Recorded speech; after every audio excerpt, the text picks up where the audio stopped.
Trouble is that when you're wrinkled, Use the word old. people make assumptions about you. Old shoe, old hat. They think you're too old to cut the mustard. Over the hill. And I'm not. The old has gotten that bad rap. We have more people over 65 in this country than the entire population of Canada. So we have, in effect, a nation within a nation with all the diversity of any nation. What we need to think about is this growing diversification. Those are the wave forms that you... This is the first major group that has grown up with positive images of aging.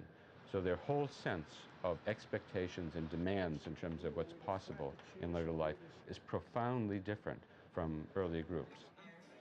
Many people in later life feel for the first time they finally have time to pursue the interest they've long had. And basically the change that's occurred is that an older person has come to know who he or she is.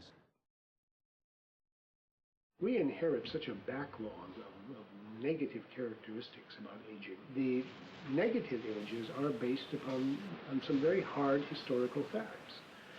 The first people to be downsized back in the days of the dark satanic mills were older workers.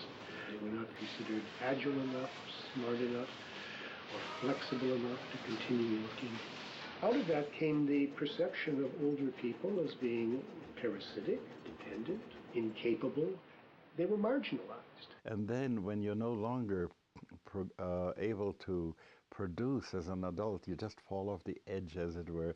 You're not seen as a decent person. You become, at this point, somebody who's being warehoused as a redundant population. There's a lot of misunderstanding about the percentage of older people who end up in an institutional setting defined specifically as a nursing home or hospital. Most people think that a very large percentage of older people are in those settings. But in fact, at any one point in time, it is at